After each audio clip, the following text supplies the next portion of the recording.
Hello and congratulations on getting access to this video course on how to optimize your videos before making your YouTube videos live.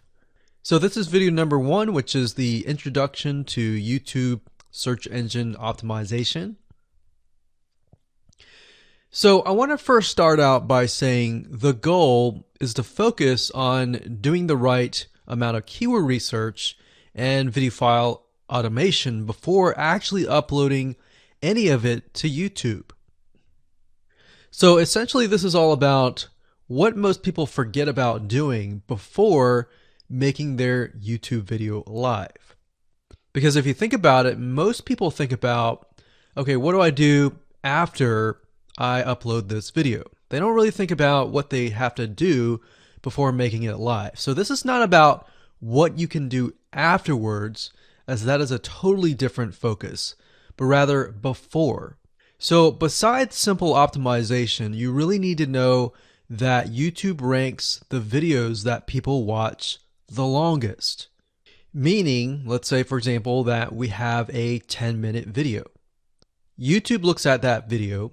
They look, yes, at the likes, dislikes, and comments, but they also look at, okay, do people actually watch most of this video? And based on, let's say, 1,000 views, how many of those 1,000 views actually watched either 50% or 100%, or how many minutes total?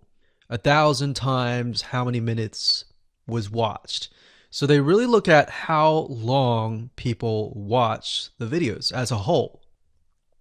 Meaning the more viewers and the longer that they watch, that will get you ranked up further and further up.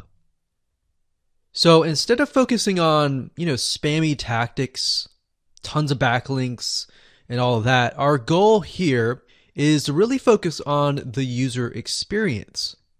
So what I want to do now is give you a quick overview of what's inside this video course. This is, of course, video number 1. Video number 2 is going to be about competitive research, or in other words, researching your competitors to kind of get a better idea of why YouTube is ranking those videos. Video number 3, we'll talk about highly searched keyword terms and how you can find those for your product or service or whatever you're trying to promote. Video number 4, we'll talk about your title and your description. Video number 5, we'll talk about video file optimization. So we're going to optimize the actual file, because each file has essentially information in it. And of course, video number 6 will talk about why your thumbnail is important and how to make it professional and good looking.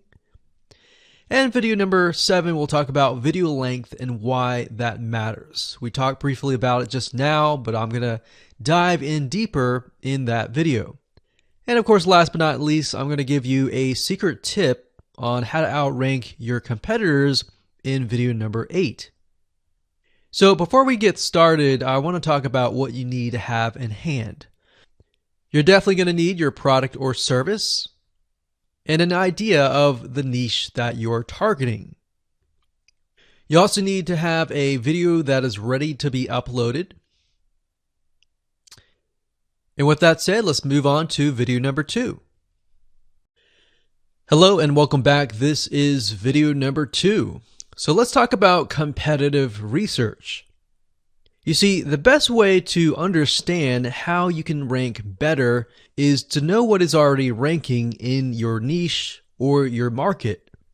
So what we want to do here is we want to analyze the videos that are on the top. And I want you to specifically look at what titles, what descriptions are they using, and what thumbnails are they using that are eye-catching. And what is the user experience like when you click through those videos? So let's go ahead and do some competitive research. So for the sake of making sure that we find YouTube videos that actually relate to promoting a product, what I want to do now is just to pick a product out of the blue and let's take a look at YouTube. So one product that I've been using for a while now, which has been really, really awesome, is called the Instant Pot. It's basically a pressure cooker that cooks food at a really fast rate. So what we're going to do is we're going to hop on over to youtube.com and we're going to type in Instant Pot and see what we get. So I'm not going to click enter just yet because I'm interested in getting an idea of what kind of potential keywords that we could rank on, or what potential videos that we can create. And we'll talk more about this in the next video. But for now, let's just do some basic keyword brainstorming and then, of course, do some competitive research. So Instant Pot, we got Instant Pot recipes, we got Instant Pot ribs, Instant Pot roast. So let's just click here and see what we get. Now we can see how to use Instant Pot has 316,000 views right here. Instant Pot chicken, top 6 easiest things to cook in your Instant Pot. Perfect for beginners. All right. So let's just take a look at the top 3. So let's go ahead and open those up. And let's analyze them. So the first one is this one here. And let's pause the video. We'll skip the ad. All right.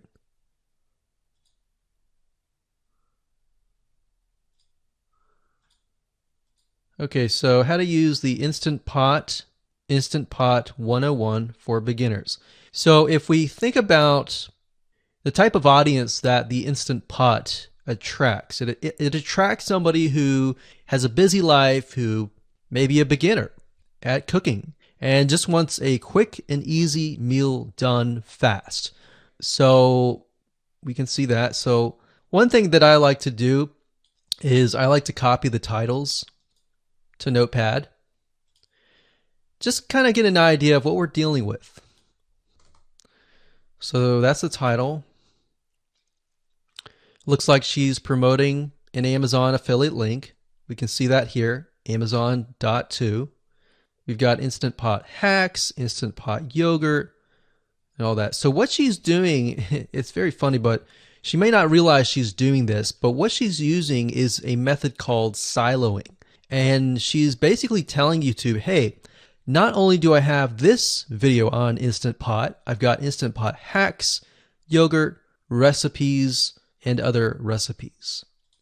So let's just copy that in here. So that's video number 1. So we're going to rank it from video 1, video 2, and video 3. Let's scroll down a bit. We've got 373 comments. I will say when it comes to YouTube, they're looking for engagement. So comments is good, likes are good, even dislikes are good as well. Even though dislikes are bad from a human standpoint, it tells YouTube that there is engagement. All right. So sometimes we're going to be able to view, we can't do it here, but sometimes you'll actually be able to view more data. But for now, you can't hear. Now, we can actually dig deeper if we want to. So let's just take a look at Natural Brittany's YouTube channel. Because when you're doing competitive research on YouTube, it's not just that particular video. It's actually the whole YouTube channel as a whole. The authority that that channel holds. So she has 116,000 subscribers. Click on the videos. She has a good amount of videos that talk about anything, looks like from cooking, from budgeting, from grocery, a lot of very similar videos. So let's scroll down. And now let's go ahead and take a look at the second highest ranking video. So if we go back over to here, and this is the Instant Pot chicken, cook with me, meal planning, meal prepping, Sunday setup. So let's go here, take a look.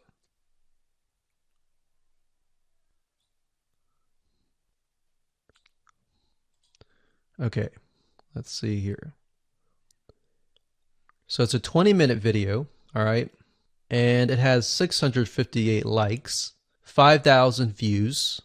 If we take a look at this video here, this has 320,000 views and 7,000 likes. Now, notice how it says 13 minutes here, and notice how it says 20 minutes here. We'll go back to this later on. All right, so we'll talk more about why a certain amount of time of your video is important, why the timing is important. And why is it that this lady has only 5,000 views, whereas the other lady has 300,000, and this lady is ranked right below that lady?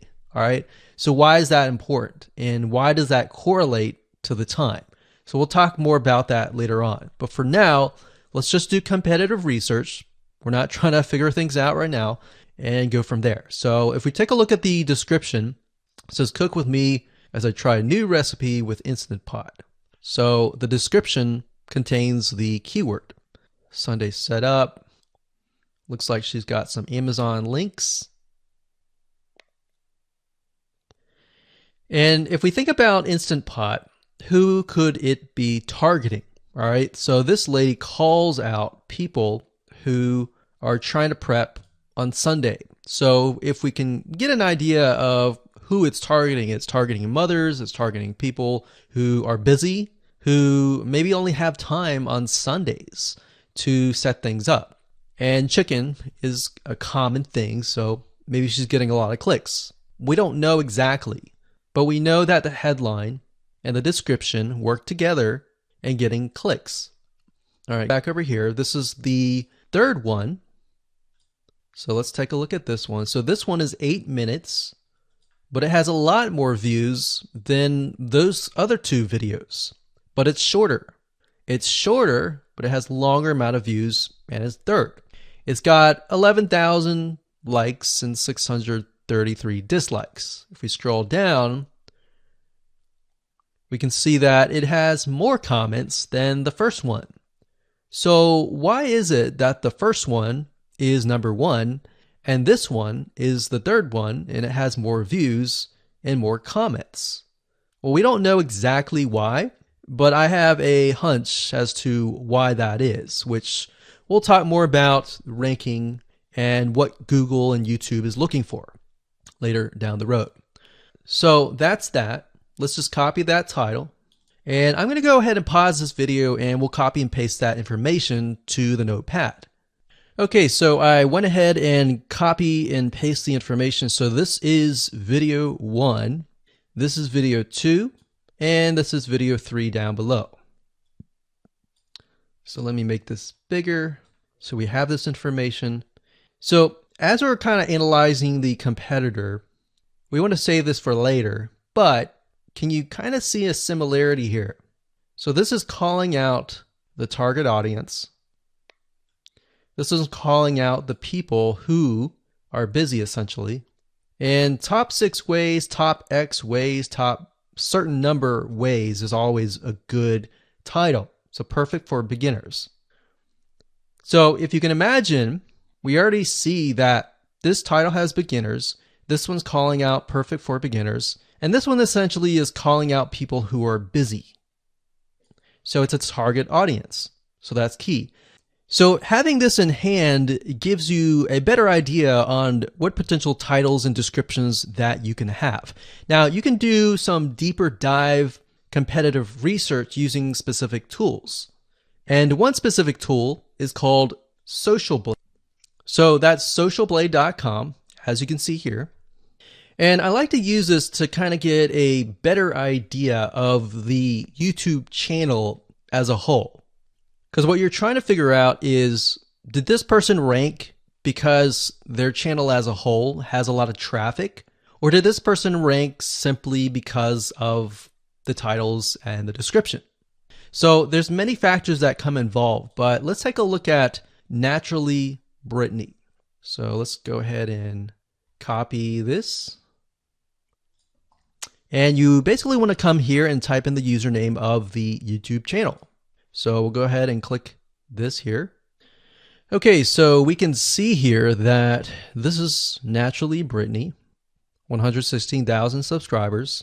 She's got 19 million video views. So that kind of gives us an idea of how easy it is to break through. Is it easy? Is it going to take a little bit work or what? So let's just go ahead and open her up, and let's do the same thing with the other videos. So this one is marriage and motherhood. We got that here. So she has 7 million video views. So it's about half of what we saw earlier. And this one is called Six Sisters Stuff. And this one has about 9 million video views.